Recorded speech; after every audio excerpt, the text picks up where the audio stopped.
what's going on, y'all? T-Bob here. And Jake as well. And you're about to watch a little OTB LSU. We're going to give you all the latest, greatest between LSU football, baseball, women's basketball, softball, and everything in between.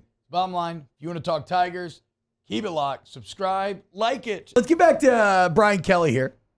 Okay, so yesterday, it seems like AJ Swan and Ricky Collins are battling this thing out, Jake. It's not as clear-cut as maybe we thought that AJ Swan was just going to be back. Here's what Brian Kelly had to say. This is 9. You know, when you know that you're playing for the number 2, you have to do a great job mentally. And I think that there was a little bit of a mental struggle in terms of getting in the right place and the mindset of, hey, I'm the number 2. And I think a little bit of that was going on last week. I've seen improved play this week from both of those guys and Colin Hurley as well. I think Colin kind of came in thinking, well, I'm the number 3. And now he's like, you know what? Why can't I throw my hat in the ring here too? Oh. So this week has been very competitive. We're not there yet, but we're making some progress, and I'm happy to report that we're seeing the kind of signs that we need from the 3 of those guys. I got a question for you, Jake. I guess I don't really know the answer to this, because I don't know that I ever had I don't know if I saw a true competition at 2. Is this a job that needs to be settled by game week? Or does this battle continue into the season? No, I think it needs to be settled. What if Garrett Nussmeier's helmet comes off? What if he breaks his chin strap like Flynn did at Alabama catching a pass? Yeah. And Andrew Hatch has to go in. Faking an injury. Well, you want to know who's going to go in the game.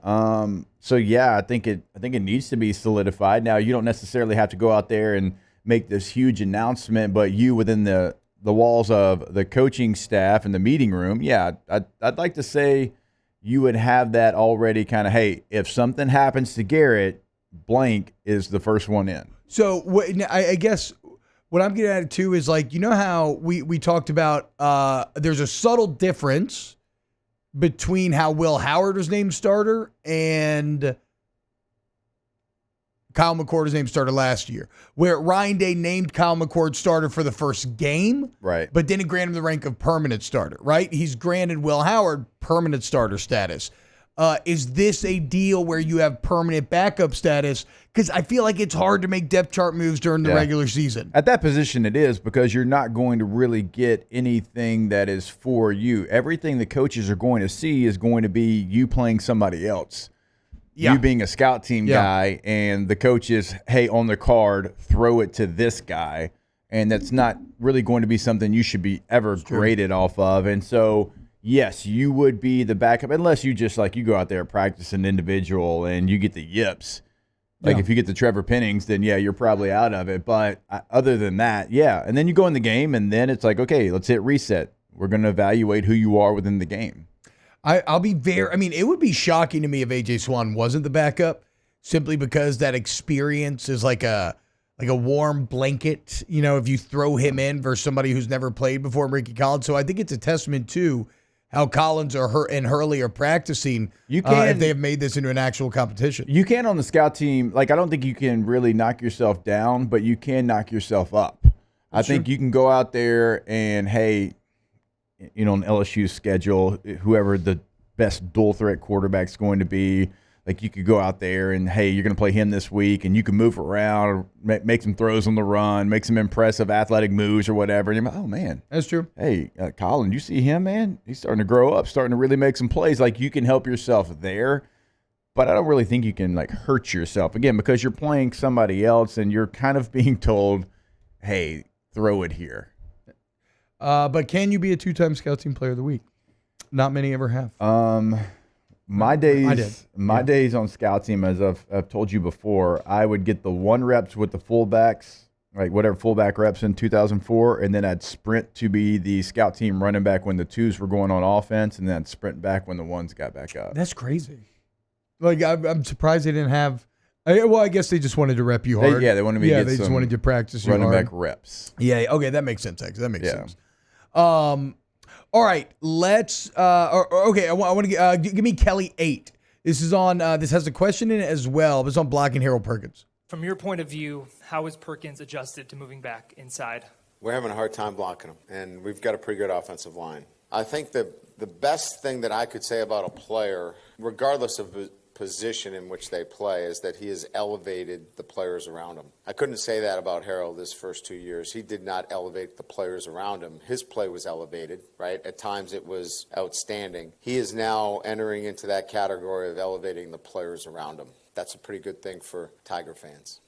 Between Blake Baker, Jake, not shying away from hyping up Perkins, I am more excited than I've ever been up to any point about Harold Perkins and what he's going to do this football season. I think he's going to be transcendent.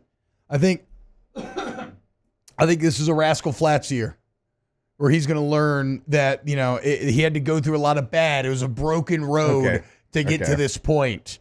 But in the end, I didn't know if life was a highway, like the remake of that on Cars. I wasn't sure. Oh my God, bro! I told you Bobby's into Cars. When I tell you, I don't like that song, and I've heard that song now 7,000 times.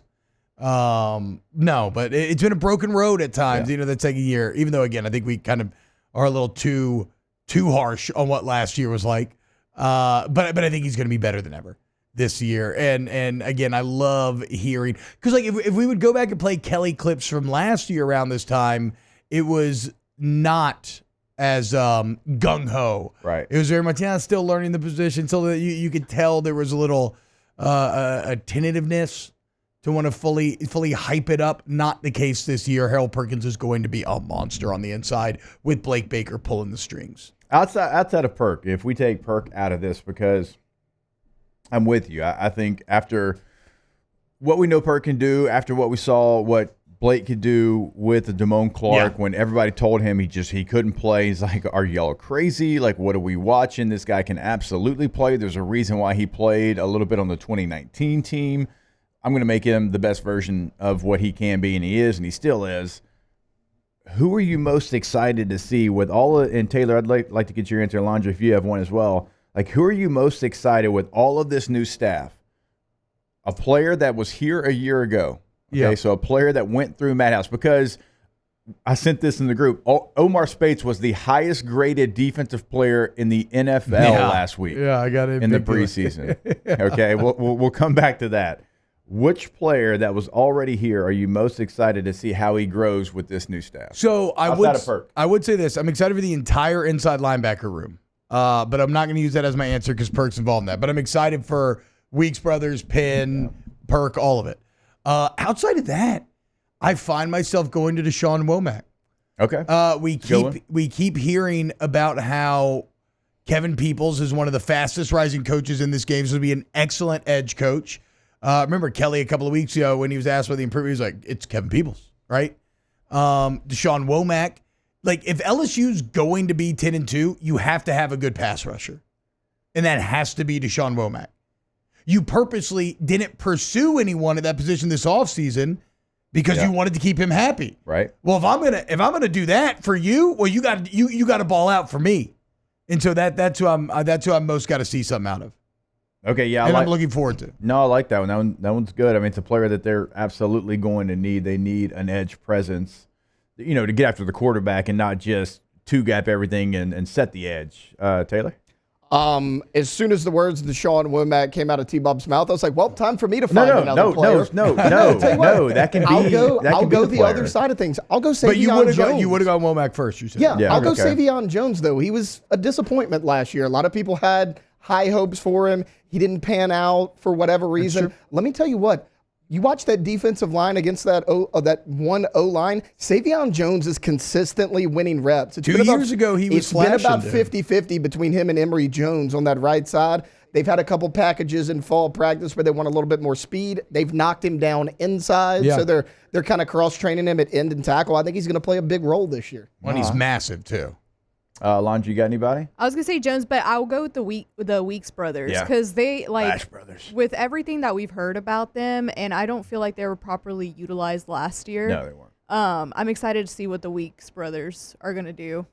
I love that answer because it's going to be Blake Baker's position room. Yeah. And it's going to be two players that one of them is going to have to step up because when Harold Perkins is doing something exotic, I guess is you could call it that, just something different than lining up in the box. One of those guys is going to have to come in probably with Greg Penn. It's probably, we assume, going to be Witt, but it could be West. And so the Weeks brothers, it's a good answer as well. I'll go Major Burns. I was thinking him too. I'll go Major Burns. I think him moving to the star position, it having some linebacker-ish tendencies to it. I think Blake's going to be working with him closely as well. I think Major is going to be coached up by a couple of different people. I think he can handle that being a veteran player.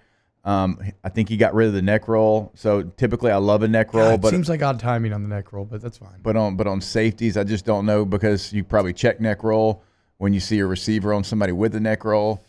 And it looked cool when he got that pick six against Mizzou. It did. But, it's kind of like check milk. So I think Major Burns is going to have a different role in this defense. I think you'll see him be the best version of himself. It's certainly been peaks and valleys in his career, but I think this is a better position for him. He's not a deep safety. He's more of a star. Very interesting that you could have so many legitimate answers on this defense. Kind of speaks to some of the potential, but also the question marks that are going to be answered here in a couple of weeks. Wow, Jake, what incredible takes. I mean, those guys, they're just the best. I think so. And if you think so, again, hit the like button, subscribe, ring the bell so you get notifications when we post every single day here on OTB LSU.